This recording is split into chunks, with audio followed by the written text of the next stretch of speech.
Le ciel de Paris pesait lourdement sur la Défense, un lundi matin d'automne.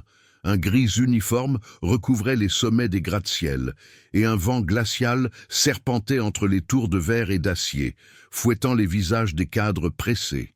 C était une véritable fourmilière humaine, un ballet incessant d'ambition et d'anonymat où chacun suivait une trajectoire invisible, les yeux rivés sur un smartphone, le pas rapide et déterminé. Le bruit était une symphonie discordante.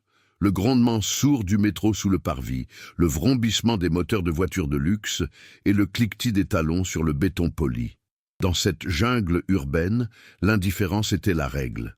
Chaque personne était une île, absorbée par sa propre urgence, naviguant dans un océan de solitude partagée où la grandeur architecturale ne faisait que souligner la petitesse de l'individu. Au bord de ce torrent humain et mécanique, Chloé Lambert attendait. Assise dans son fauteuil roulant manuel, elle luttait pour trouver une brèche dans le flot ininterrompu de circulation. Chaque voiture qui passait sans ralentir, chaque piéton qui la contournait sans un regard, était une piqûre invisible, un rappel brutal de son invisibilité. Ses vêtements étaient simples, un jean et un pull propre, mais ils témoignaient d'une dignité farouche.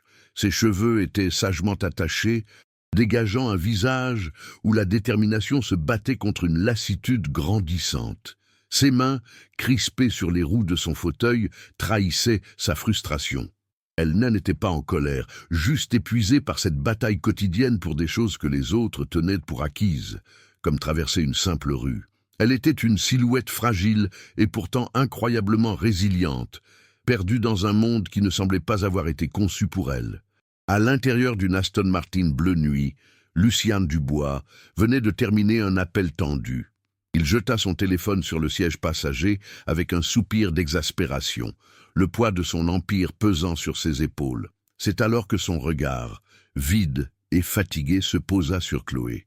Il ne vit pas une femme handicapée, mais une expression de solitude qui lui était étrangement familière, un écho à son propre vide intérieur. Il observa pendant quelques secondes son combat silencieux contre l'indifférence générale, et quelque chose en lui bascula. Sans réfléchir, mu par une impulsion qu'il ne comprenait pas lui-même, il freina brusquement, actionna ses feux de détresse et coupa le moteur. Les klaxons retentirent derrière lui, furieux, mais il n'y prêta aucune attention. Il sortit de sa bulle de luxe et de pouvoir et fit quelque chose d'inconcevable dans ce lieu. Il s'arrêta. Lucien traversa la voie de bus et s'approcha d'elle. Sa présence, dans son costume italien impeccable, créa une ondulation dans la foule. Il se pencha légèrement, avec une douceur qui contrastait violemment avec l'agressivité ambiante. « Madame, vous avez besoin d'aide pour aller quelque part ?» demanda-t-il, sa voix calme couvrant à peine le bruit de la ville. Chloé sursauta, surprise et méfiante. Personne ne s'arrêtait jamais. Ses yeux expressifs scrutèrent cet inconnu sorti d'une voiture de millionnaire, cherchant le piège ou la pitié. Pour la première fois de la journée, quelqu'un la voyait vraiment. C'est dans ces instants fragiles qu'une vie peut changer de cap, qu'un simple geste d'humanité déchire le voile de l'indifférence. Si vous pensez que ces histoires méritent d'être racontées, votre abonnement nous aide à continuer de porter leur voix. Elle accepta son offre, non sans une hésitation palpable, un mélange de fierté et de curiosité. Lucien la guida vers un petit café discret, à elle, écart du tumulte principal. L'endroit était chaleureux, imprégné de l'odeur réconfortante du café fraîchement moulu et des croissants chauds. Pour la première fois depuis des années, Chloé se sentit simplement une femme prenant un café avec un homme, et non une personne en fauteuil roulant qu'on regarde avec pitié ou curiosité. Lucien choisit une table près de la fenêtre, s'assurant qu'elle avait assez d'espace pour être à l'aise. Un geste simple mais qui en disait long sur son attention. Il commanda 2 grands crèmes et un silence confortable s'installa entre eux, seulement brisé par le tintement des cuillères contre la porcelaine. C était une parenthèse inattendue, un havre de paix au milieu du chaos de sa vie quotidienne. Luciane, rompant la glace avec une douceur qu'il se découvrait, lui demanda ce qu'elle faisait dans ce quartier d'affaires si impersonnel, Chloé lui expliqua qu'elle se rendait à un entretien pour un poste de graphiste dans une agence de communication. Elle parla de sa passion pour le design, de la façon dont les couleurs et les formes lui permettèrent de créer des mondes où les barrières physiques n'existaient pas. Sa voix, d'abord timide, gagna en assurance à mesure qu'elle décrivait son portfolio. Les nuits passées à perfectionner chaque détail. Son désir ardent de prouver que son talent était bien plus grand que son handicap. Elle ne se plaignit pas, ne mentionna pas l'injustice de sa situation, mais son regard trahissait la fatigue des innombrables portes qui s'étaient fermées devant elle, des recruteurs qui ne voyaient que le fauteuil avant de voir ses compétences. En elle écoutant, Lucian sentit une vieille douleur remonter à la surface. Une blessure qu'il croyait enfouie sous des années de succès et de travail acharné. Il revit sa sœur, Élise, quelques années plus jeune que Chloé, dont la vie avait été fauchée dans un accident de voiture. Était lui qui conduisait cette nuit-là. Élise était une artiste, une âme vibrante et pleine de rêves, tout comme Chloé. Elle voulait ouvrir sa propre galerie, voyager, peindre le monde avec ses propres couleurs. La culpabilité, ce monstre silencieux qui l'accompagnait chaque jour, resserra son étreinte autour de son cœur. Il voyait dans la détermination de Chloé les échos de la passion d'Élise, la même flamme que l'accident avait éteinte à jamais.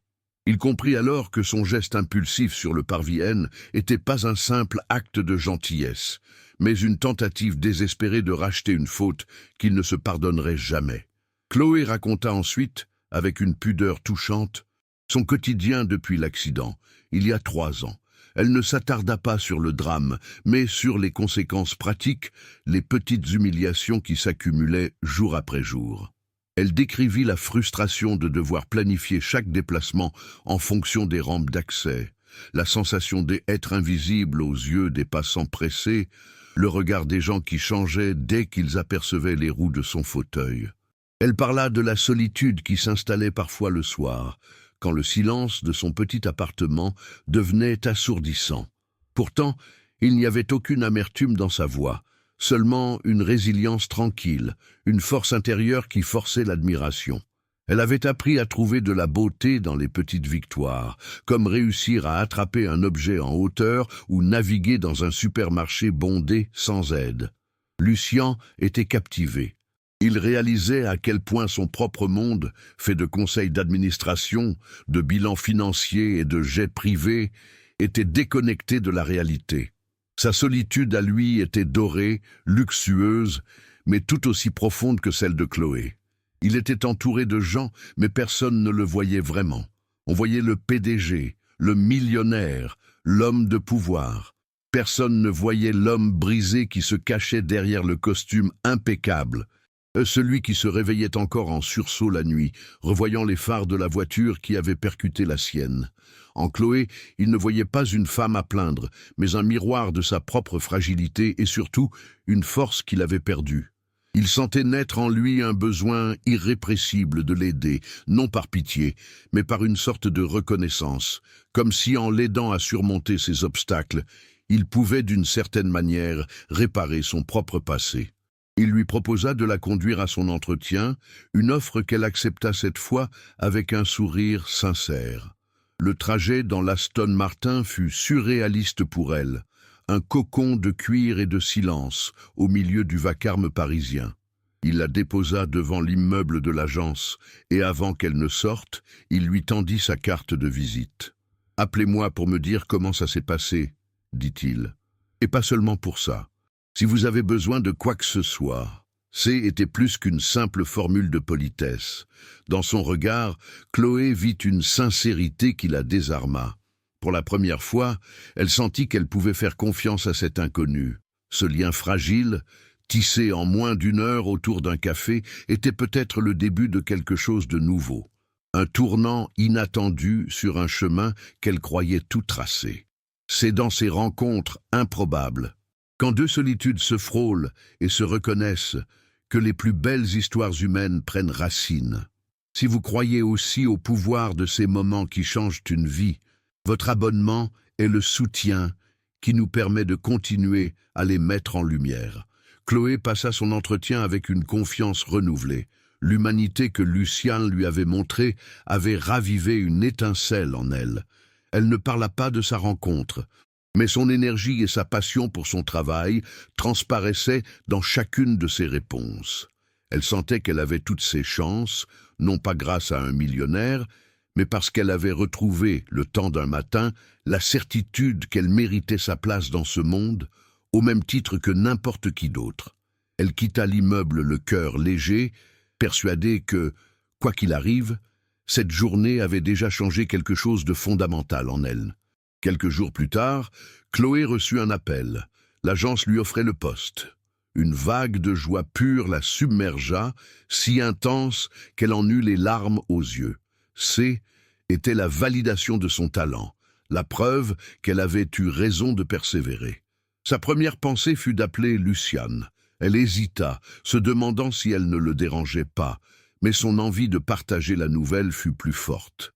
Il répondit dès la première sonnerie, sa voix calme et posée.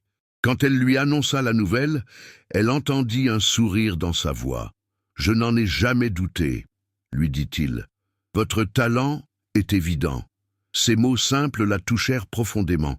Il ne s'attribuait aucun mérite, reconnaissant simplement sa valeur. Il lui proposa de fêter ça en dînant ensemble le week-end suivant, et elle accepta sans hésiter. Leur relation s'approfondit au fil des semaines. Ils se voyaient régulièrement, partageant des dîners, des promenades le long de la Seine, des conversations qui duraient des heures. Lucian découvrait en Chloé une intelligence vive, un humour piquant et une perspective sur la vie qui le fascinait. Elle, de son côté, commençait à voir au-delà du costume de PDG. Elle découvrit un homme sensible, tourmenté par un passé douloureux, qui cherchait désespérément un sens à son existence. Leur lien-haine n'était pas basé sur la pitié ou la gratitude, mais sur une compréhension mutuelle de leurs blessures respectives. Ils étaient deux âmes abîmées qui, ensemble, trouvaient un apaisement, une sorte de guérison silencieuse. Cependant, cette proximité nouvelle haine n'était pas sans obstacle. Le monde extérieur ne tarda pas à réagir. Au bureau, Chloé dut faire face aux chuchotements et aux regards en coin. Certains collègues, ayant appris sa connexion avec le célèbre Lucien Dubois, insinuaient qu'elle n'avait obtenu le poste que par piston. Chaque succès, chaque projet réussi était teinté par le soupçon, l'obligeant à travailler 2 fois plus dur pour prouver sa légitimité. De son côté, Lucien subissait les critiques de ses associés qui voyaient d'un mauvais œil cette distraction.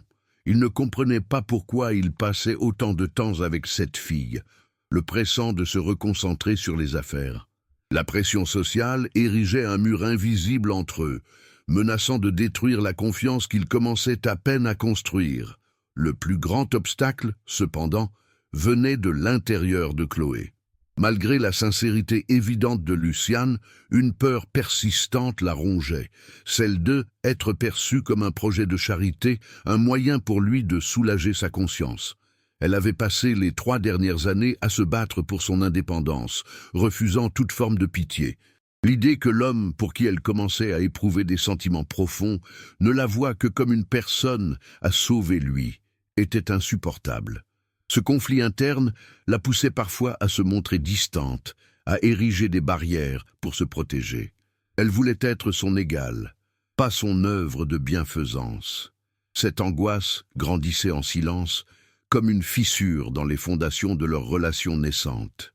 La tension atteignit son paroxysme lorsque Lucian, dans un élan de générosité mal avisée, lui offrit un fauteuil roulant électrique dernier cri, d'une valeur de plusieurs milliers d'euros. Il pensait lui faciliter la vie, lui offrir plus d'autonomie. Mais pour Chloé, ce cadeau fut comme une gifle. Elle y vit la confirmation de toutes ses craintes. Il la voyait comme faible, dépendante, définie par son handicap. Elle refusa le cadeau, sa voix tremblante d'un mélange de colère et de tristesse. « Je n'ai pas besoin de ça. »« Lucien, » dit-elle, les larmes aux yeux, « j'ai besoin que tu me voies, moi, pas le fauteuil. » Le silence qui suivit fut lourd de non-dits, un gouffre s'ouvrant soudain entre eux. La confrontation était devenue inévitable. Un passage obligé pour que leur histoire puisse survivre ou se briser à jamais. Le dîner se déroulait dans un restaurant chic et feutré, mais l'ambiance entre eux était glaciale. Le tintement des couverts sur la porcelaine semblait anormalement bruyant dans le silence pesant qui était installé. Chloé n'avait presque pas touché à son assiette. Elle avait passé les derniers jours à mener sa propre enquête, une angoisse sourde grandissant en elle à chaque nouvelle découverte. Finalement, elle posa sa fourchette et leva les yeux vers Lucien, son regard brillant d'une colère contenue et d'une profonde déception. « J'ai appris que ton entreprise est l'un des principaux investisseurs de l'agence qui m'a embauché, dit-elle, sa voix basse mais tranchante comme une lame. Tu as tout arrangé, n'est-ce pas? Chaque compliment, chaque encouragement, ce n'était que de la pitié déguisée. Je ne voulais pas de ta charité, Luciane. Je voulais mériter ma place. » Chaque mot était un coup porté à la confiance fragile qu'ils avaient bâtie. Luciane fut pris au dépourvu, son visage se décomposant sous l'accusation. Il ouvrit la bouche pour protester, pour nier, mais les mots se bloquèrent dans sa gorge. Il vit dans les yeux de Chloé non seulement de la colère, mais une blessure profonde, celle d'une personne qui avait lutté toute sa vie pour être vue pour ses compétences et non pour sa condition. Son assurance habituelle, ce masque de contrôle qu'il portait en permanence, commença à se fissurer. Il réalisa que ses actions, bien que partant d'une intention qu'il croyait pure, avaient causé exactement ce qu'il voulait éviter. La faire se sentir diminuée, dépendante. Le poids de sa maladresse, combiné à des années de chagrin refoulé, devint soudain insupportable.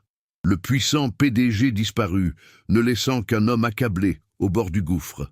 Les larmes montèrent aux yeux de Lucien, des larmes qu'il n'avait plus versées depuis des années. Sa voix se brisa lorsqu'il commença enfin à parler. « Ce n'était pas de la pitié, Chloé, ça n'a jamais été ça. » Il prit une profonde inspiration, comme pour puiser la force de déterrer un secret enfoui. « J'avais une sœur, Élise. Elle est morte dans un accident de voiture. C'est moi qui conduisais. » Un torrent de souvenirs douloureux déferla, et il raconta tout. La passion Élise pour l'art, ses rêves brisés, la culpabilité qui le rongeait chaque seconde depuis cette nuit fatidique. Quand je t'ai vu ce jour-là, sur ce parvis, luttant avec tant de dignité et de détermination, je n'ai pas vu une femme handicapée. J'ai vu la force que Élise n'a jamais eu le temps de montrer au monde. J'ai vu la vie qui m'avait été arrachée. Le souffle de Chloé se coupa. Sa colère, ses soupçons, tout s'évapora, remplacé par une vague d'empathie si puissante qu'elle en eut le vertige. Elle voyait maintenant l'homme derrière le milliardaire, un être brisé par une tragédie, portant un fardeau qu'elle ne pouvait qu'imaginer. Elle comprit que son obsession à vouloir l'aider n'était pas un acte de condescendance, mais une tentative désespérée de racheter une faute, de donner un sens à une perte insensée. C était un cri silencieux, une quête de pardon qu'il n'osait s'accorder à lui-même. Les murs qu'elle avait érigés autour de son cœur s'effondrèrent. Pour la première fois, elle le voyait vraiment, non pas comme un sauveur potentiel, mais comme une autre âme blessée cherchant la guérison, tout comme elle.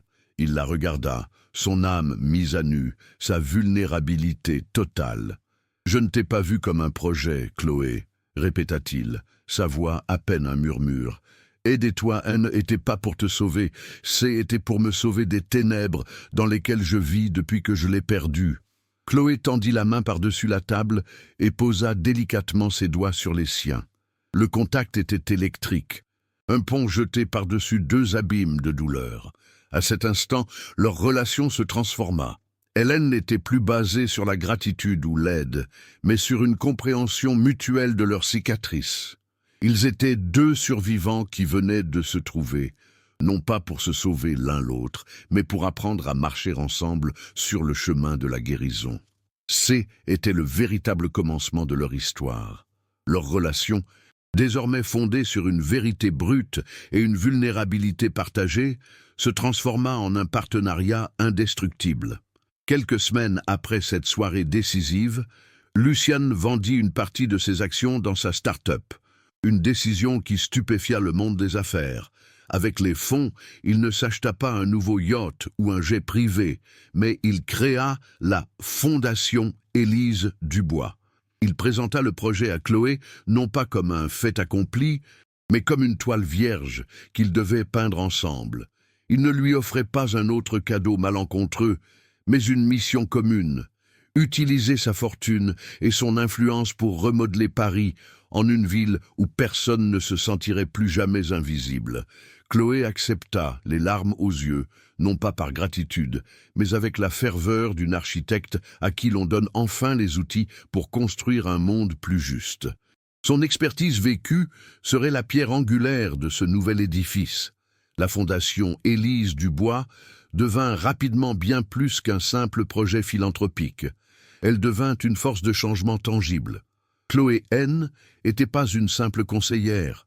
Elle en était le cœur battant, la directrice des opérations qui passait ses journées à collaborer avec des ingénieurs, des urbanistes et des associations. Sous sa direction, la Fondation finança le développement de technologies assistives révolutionnaires, des applications de navigation adaptées qui cartographiaient les itinéraires accessibles en temps réel et lança des chantiers pour installer des rampes intelligentes et des ascenseurs dans les vieilles stations de métro parisiennes. Chaque projet réussi était une victoire silencieuse contre l'indifférence. Elle n'avait plus besoin de prouver sa valeur à des collègues sceptiques. Son travail parlait pour elle. Son impact se mesurait en vies transformées, en barrières abattues, en dignité restaurée à travers toute la ville. Le Lucien Dubois qui dirigeait la Fondation N était plus le même homme que celui qui, S, était arrêté sur le parvis. La culpabilité qui avait dicté sa vie, S, était lentement muée en un but constructif. Il avait trouvé une forme de pardon, non pas en oubliant le passé, mais en l'honorant à travers des actions futures. Il apprit à écouter, à voir le monde à travers les yeux de Chloé, et découvrit une richesse que ses millions n'auraient jamais pu acheter. De son côté, Chloé S était pleinement épanouie. La peur d'être un projet de charité avait été remplacée par la certitude d'être une partenaire essentielle. Elle était devenue une voix respectée, une leader dont la légitimité ne serait plus jamais remise en question. Leur amour, N, n'était pas une romance de conte de fées, mais un partenariat de âme, une alliance de deux êtres qui avaient transformé leur cicatrice en une source de force pour les autres. 2 ans plus tard, le ciel de la Défense était d'un bleu éclatant, comme pour célébrer une nouvelle ère. Main dans la main, Luciane et Chloé inauguraient une nouvelle passerelle piétonne, large, moderne et parfaitement accessible à l'endroit exact où ils s'étaient rencontrés. Le flot de cadres pressés était toujours là, mais quelque chose avait changé. Des dizaines de personnes en fauteuil roulant, des parents avec des poussettes, des personnes âgées se déplaçaient avec une facilité nouvelle. Là où il y avait eu un obstacle infranchissable, il y avait maintenant un passage, un symbole de leur traversée personnelle et collective. Ils ne se regardaient pas, mais observaient ensemble le fruit de leur travail, un simple geste d'humanité qui s'était propagé pour devenir un héritage. C'est en se souvenant de ces parcours que nous comprenons la force d'un seul geste. Votre soutien est ce qui nous permet de continuer à partager ces récits qui nous rappellent notre humanité commune.